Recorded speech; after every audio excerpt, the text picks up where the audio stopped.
You're tuned in to the Ross Tucker Football Podcast, guiding your gridiron journey, none other than your host, former NFL lineman, Ross Tucker.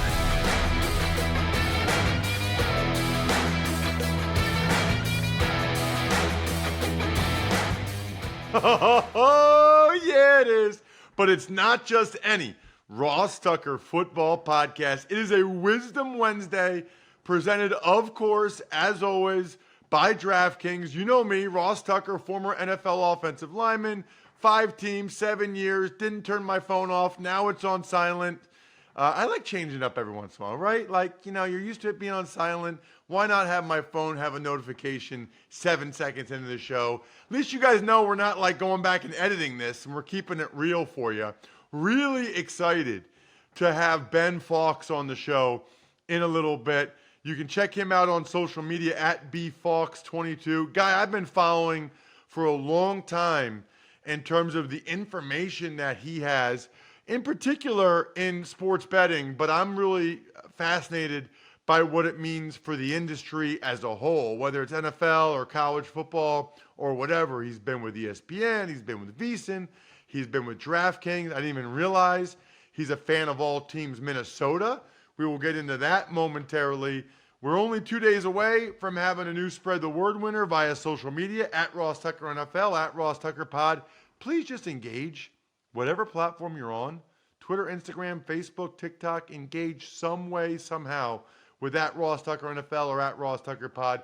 Love those of you that take advantage of the sponsors that you hear on the show or the sponsor tab over at rosstucker.com. And of course, the YouTube comments. Pretty cool to be able to get a cameo style shout out for free. Speaking of shout outs, we continue to rack up the patrons that want to see the Even Money Bets spreadsheet in black and white on our private Slack channel, including John Earls, patreon.com/RT Media. It's Big Show time. The Big Show. All right, as promised, we got my guy Ben Fawkes. Check him out on social media, on Twitter at BFawkes22. I don't know which other ones you're on, Ben, or what your other handles are, but I'll let you preach to the people. So thanks for having me. They're all BFawkes22. I figured that would be easier. So I joined Threads. I recently joined Instagram only to get on Threads. Not a big Instagram guy, but I've started posting there as well. And, figure I should probably get on that platform. Haven't made it to TikTok yet. That'll be the next frontier at some point. But haven't quite migrated there yet. I let my wife, go on the social media platforms. Let me know if I'm missing anything there. And TikTok is a bridge too far right now. Dude, you should get on TikTok, by the way. I don't know if they have a guy with betting information as good as yours. Now, listen, most of you guys know I have a betting podcast. It's called the Even Money Podcast. It's very popular. We go over how we did the week before. We make our picks for the upcoming week. This is different, though.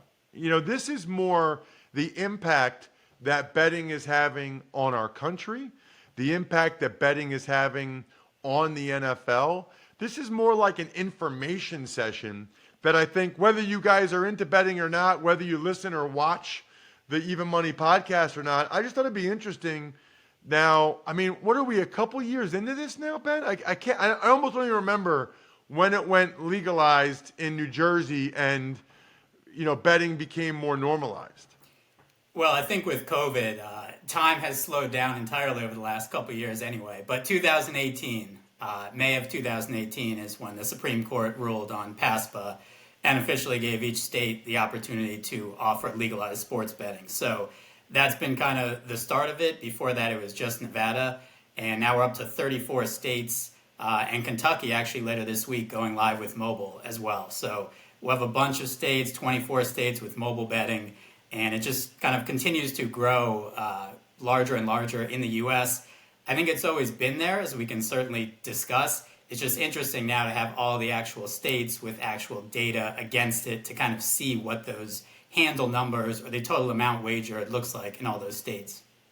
Okay, so I want to take a step back. So 34, it's legal, and then there's 24 that have mobile betting. So I guess my question is, why would you have it be legal but not have the mobile betting if you're a state? A great question. I think for one answer is politics in general. And then I think the second is just as we started in 2018, not a lot of people know, for example, the second state after Nevada to legalize sports betting was Delaware, right? Obviously a very small state. They did not legalize online. They just had retail. And I think people underestimated, people being these state legislatures, the amount of tax revenue that they could get from just having, they thought, hey, we'll legalize sports betting. Everyone will go bet at our casinos. They'll maybe bet on some table games too. This will be great. And in reality, the key is the mobile sports betting, right? Because everyone wants to bet from where they are, on their couch, at the game, at their son or daughter's event, recital, soccer games, anything else. But the point is you can do it at your own convenience. And so we really have only seen those states with mobile betting really pick up and kind of have those, the handle numbers and the tax revenue numbers. But it kind of took a bunch of states first legalizing just the brick and mortar books without mobile to see the states afterwards now really trying, when they're legalizing sports betting, to have both the mobile and the retail at the same time. So I want to make sure I understand kind of what the pros and cons are here, right? So the pros are a lot of people are already betting and they just were betting with offshore accounts. So rather than having that money go elsewhere, the states are able to generate a significant amount of revenue for something that was already occurring. I will say it definitely feels like more people bet now that it's legal. You know, there were people that weren't betting when it was just the offshore stuff. And refresh my memory, Ben, like the offshore stuff was legal? Like what, or it was illegal? Like what, when people were betting offshore, what's the legalities there? So I guess to keep it brief, basically, in short, it is not legal. There's a bunch of technicalities about kind of why it isn't, and it's a payment processor, and there's a bunch of things you can get into, but in essence, you would get in trouble, or the sports books, would get in trouble if they were offering that. So that's why they're called offshore or gray market kind of sports books. The big, I think, advantage as well, especially for legalization, is with problem gambling. And that's the big thing, is when people get into trouble and with local bookies or other places, they're betting on credit, right? Meaning money you don't actually have. With any legal sports book, you have to put down the actual money. I want to bet $100 on the Patriots. I need $100 to actually, whether that's online, whether that's at a sports book, I have to put that down. With a local bookie or somewhere else, I can bet $100. I lose that. They say, hey, do you want $200? I say, cool, sounds good. Now all of a sudden I lose that. I'm down $300. Now I double down. Now I'm down $600 all of a sudden with money I don't have. And so there's also the problem gambling aspect that legalization helps. There's a lot more self-exclusion lists. That's a big reason as well that it helps all of these states. And legalization has one of the benefits over the offshore books. The offshore books have some other benefits, like they can offer certain markets that the legal sports books can't, potentially better odds, obviously don't have kind of the same corporate bosses as well. So it's an interesting mix, certainly, that we've seen, and it hasn't been, by no means has there been 100% or even close to it conversion in terms of people going from offshore to legal books. There's still obviously a mix, and I think like just about anything, there always will be. Speaking of, what is self-exclusion? This is actually a big reason why I wanted to have you on, because I kind of wanted to discuss sort of the pros and cons of it and the impact it has on our on the United States and different states. What is self-exclusion? So self-exclusion is essentially, if I am a problem gambler and I am unable to stop, I can physically put myself on a list, basically, with a sports book or many sports books that just says, essentially, don't let me bet. I'm not allowed to log into the app. I'm not allowed to go to the casino and place money. It's just essentially kind of a do not bet list for a person that they individually put themselves on. And then there's also different requirements that people look at, where depending on, how much money you're wagering and your win-loss, there can be some things where they start to look at it, the sportsbook side, and say, hey, are you sure you're good with this? We've seen in the last 3 days, you've lost X amount of money. Kind of, are you sure you're good with this path that you're currently going down? And so it's basically something that people can self-report and do, because sometimes that's really the only way that they're going to stop gambling. Because that's the one thing. So the pros obviously are one of the ones you just referenced. The tax revenue, people were already betting. I do hear from people sometimes via email or social media about sort of the ills of legalized sports betting and the negative impact on society. I guess I'm curious what you feel like those are. Obviously, there are people that can have a gambling addiction and can lose their way. I guess, I don't know, I guess I kind of feel like if it's legalized, at least then there's a better chance that it gets red flagged or someone notices it, as opposed to if they're doing it offshore with a bookie, right? Yeah, I mean, I think one microcosm we've seen, right, is, I know some will get into kind of NFL players and others and gambling on their own sport, right, and getting caught. That would be much less likely to be identified and captured pre-2018, right, because you can bet with some local bookie or somewhere offshore. It's a lot less likely to be kind of caught. Whereas now with U.S. Integrity and these other books, you have to register as a user. They know who you are or an associate. They know where you're placing bets. They know when you're placing bets.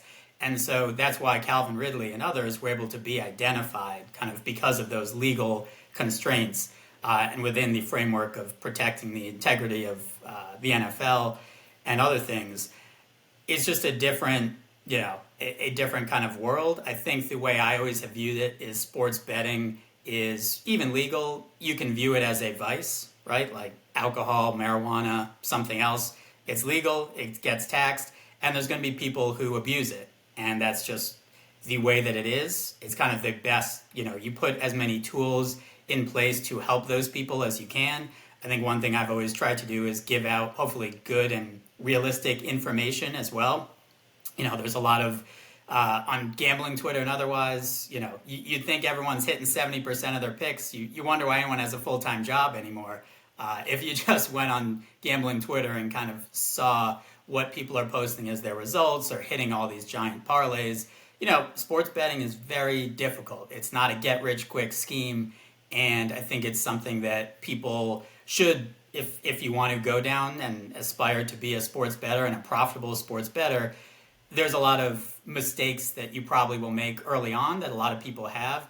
And there's a lot of people out there in the industry trying to do a lot of good and educate as well on kind of how to be a winning sports bettor, as opposed to just, like I said, with the TikTok or something else, just kind of, here's my weekly, 5-star lock, come bet, your mortgage on this.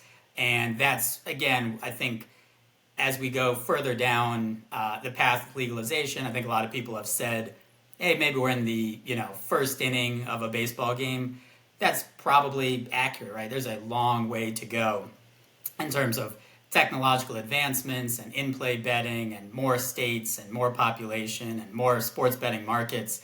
But I think there's a whole lot more certainly we can do with education and problem gambling as well, because it's not a topic a lot of people like to discuss because it's not, it's not sexy. It's not somebody hitting a 15-team parlay or cashing this giant, amount. But it is really important, and it is something that comes up a lot in sports betting. It's also really important to drink Labatt Blue Lights with your friends and family and live life to the power of we. Always enjoy it responsibly, however. Beer, Labatt USA, Buffalo, New York. 10 players got suspended this offseason, Ben, for betting, which is crazy to me because they used to have a big sign in the facility and in the stadium locker room like, betting is illegal. Like, I wouldn't even go in, like, casinos, I don't think. Like, I was just scared to death. I don't know why they even let these guys bet on other things, to be honest with you. But it makes me wonder, I wonder how many guys ever were betting offshore and just nobody ever knew because there was no way to like track it. I mean, I wouldn't know where to start with that one. I'm sure there are people, like anything, who skirt the rules. I was actually going to ask you about the kind of all the suspensions as well, because to me, as an outsider, it certainly seems like there was a lot more this season in terms of the NFLPA and making sure everyone was aware of the sports betting rules and regulations. But I feel like before, it was for NFL players, it was probably like, the iTunes agreement, right? There's a new one. It's 87 pages long. You click, I understand and agree, and you move on. Nobody's reading that. And to me, I feel like a lot of these suspensions, I think there's two different levels, right? If you're betting on NFL games, that's different. You deserve to be suspended. You can put whatever punishment out you want. That's a different level. I think some of the other ones we've seen with the 6 games where it was betting on a different sport, but at a facility or kind of on NFL company time, as they'd say, while on a trip or game day, other things, that to me is a little different. And I think we saw a bunch more of those this season, whereas some of the previous ones, like in 2019 with Josh Shaw, the Cardinals defensive back, and then with Calvin Ridley in 2022, those were betting on NFL games while the actual player was on injured reserve, but still betting on NFL games. So to me, those are kind of the two differentiators. I think we certainly, we saw, I think from 2018 to 2022, we saw 2 total players, Calvin Ridley and Josh Shaw, suspended. And then this year we had 10. So I think we'll see a cut down on that. But I think a lot of it was probably a misunderstanding of the rules, as opposed to just a ton of guys now are betting on the NFL. And honestly, Ben, I don't think they should be allowed to bet on anything. Because even if you let them bet on other sports, if things start to not go well, let's say they're betting on NBA and college hoops and they get down by a bunch, that could still lead to potentially bad outcomes in my mind. You know what I mean? Like, they could still be trying to figure out how they could possibly make that money back. And then I don't know how they're able to tell when someone does it on somebody else's phone. Like, I don't know how they're able to do that. But I feel like those are the type of things that could happen if you let the players bet at all. I wouldn't let players bet at all. I don't know. I mean, I don't think this is something the NFLPA cares that much about that they like fought on. I am perplexed by it. The last thing I wanted to ask you about, how about a couple weeks ago when McVay kicked that field goal as time expired, and just your thoughts on that? He said he didn't know anything about it, but obviously, and I forget what he said about why he did it. So I actually got to remember if I saw the clip about why he did it. I think people have said because there was, a 5th tiebreaker or something in terms of points scored, and that could be the reason. Ultimately, does he probably know what the spread is, or someone on the staff? Yes. I think that given how prevalent sports betting information is in these days, there's no way that somebody doesn't. I think ultimately, as you would know, you're down 2 scores. They kind of mismanage the clock. And the only way I think that you're potentially winning is kicking a field goal, recovering an onside kick, and then throwing it in the end zone. You just have to have enough time to do that. And in reality, you're probably not doing all those 3 things in 6 seconds or whatever it is anyway. I don't think there's anything nefarious. I think it's a very good example of kind of how prevalent sports betting information is now, that everybody knows the spread. Everybody is kind of watching at that end of the game because the game's over. They're down 10 points with under 30 seconds left driving down the field. But everyone knows kind of the situation. Whereas I think back when I started, 2010, 2011, 2012, people in select groups knew that, or select places on Twitter, but it wasn't everywhere and so omnipresent that all of a sudden, that is kind of everywhere. It's funny enough, happened with the Rams a bunch of years ago with Todd Gurley as well, where he broke away, forget the game, maybe 2018, 2019, and was going in for a touchdown and then slid down. And that also affected the total. That also affected the spread. I think Todd Gurley said, I don't care about your fantasy teams or Vegas. So the Rams have had a couple things like this over the course of a couple years. which are just, funny in the way that they relate to that. But I don't make too much of it, certainly. I think, again, the Rams last night on Monday Night Football came back with a backdoor. They got the touchdown this time to have a push.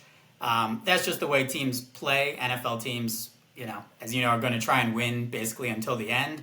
I'm sure there's some stat padding as well and other things, but I don't think in the same way as college football, perhaps there are coaches wanting to cover the spread for boosters and other things. I don't think that's really the case in the NFL.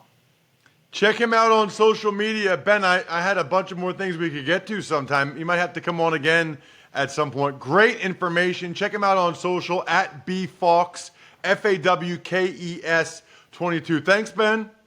Anytime, man. Just like the clock will stop on this podcast in a few minutes, whenever the game clock stops, that's time to order in with DoorDash. Pizza cravings hit at halftime, ordering time, dreaming about tacos during a timeout, boom, they're on your doorstep. Wait, you want burgers, chips, dips, drinks, and wings instead? Even better. Order on DoorDash and get everything you want delivered without missing a minute of the game. Tux Takes. All right, Ross, we'll start the Jets. They got some quarterback help. They're bringing in Trevor Siemian. I am going to make this my Labatt Take of the Week, presented by Labatt Blue Light, the pristine Canadian Pilsner. Enjoy your beers together so you can live life to the power of we. Always enjoy responsibly. Beer. Labatt USA, Buffalo, New York. The Jets are not serious people. I didn't even watch that show. I've just seen that on the internet. I don't even know what the name of the show is. Succession, maybe. But the Jets are not serious. Trevor Siemian? Trevor Siemian?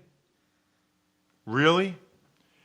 Trevor Siemian got beat out to be the Bengals' backup by Jake Browning.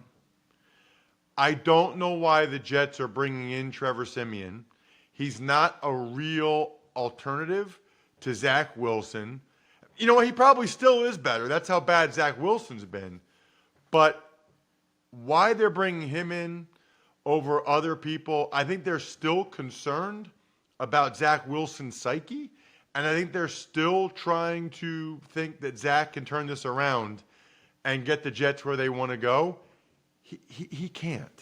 He's not going to. I wish he could. It's highly unlikely. It'd be a great story if he did. But for the Jets to sign Siemian when they could have signed Carson Wentz just doesn't make sense. Look, Carson Wentz is inconsistent. Guess what? Zach Wilson's consistently bad. I'll take inconsistent over consistently bad. At least inconsistent, you're good sometimes. Chiefs, their tight end, Travis Kelce, his jersey sales went up nearly 400% following an appearance from somebody named Taylor Swift. Who are these people? Who are the people that bought a Kelce jersey because he was seen with Taylor Swift? It's not like football fans. And not like a football fan's going to be like, oh my gosh, I've always kind of liked Travis Kelce, but now that he might be dating Taylor Swift or was seen with her, now I'm going to get his jersey? So these are like Taylor Swift fans that, because they're together one time, are going to buy this guy's jersey? I mean, I'm not going to rip Taylor Swift fans because I am a Taylor Swift fan. I just don't get who's buying these jerseys. Don't underestimate the power of Swifties. Mike Golick Jr., I'm sure, can tell you about that one. Kyle Van Noy, linebacker, he signed with the Ravens. Browns signed former Colts running back Deion Jackson. And the Falcons signed offensive tackle Storm Norton off the Saints practice squad. Such a great name, Storm Norton. He had a lot of snaps with the Chargers. Deion Jackson kind of fell out of favor with the Colts. That's interesting to me that the Browns went ahead and signed him. And then Van Noy was just on another show last week. Like, I didn't know if he was done or what, just waiting for the right situation. And evidently for him, this is the right situation.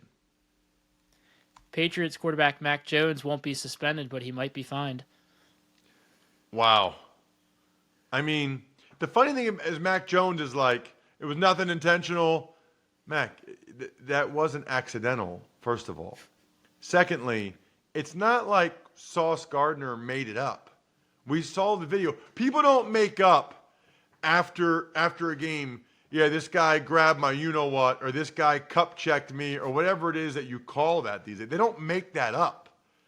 So I don't know. I can't wait to see what the fine amount is, and more importantly, what the NFL says about the fine. What are they? Unnecessary roughness? Illegal touching? What is the fine for? Should be stay tuned for that one. I think we're done here. Thanks for tuning in to the Ross Tucker Football Podcast. Make sure to also check out Even Money, Fantasy Feast, and College Draft, all on the DraftKings Network on Samsung TV Plus, YouTube, or subscribe to the podcast on your favorite platform. Shout outs, Pizza Boy Brewing, Sporticulture, HumanHeadNYC.com, SteakhouseSports.com, Go-Bengals.com, BackOfficeSchedule.com, and the best gift you could ever give a loved one for any reason, MyFrontPageStory.com.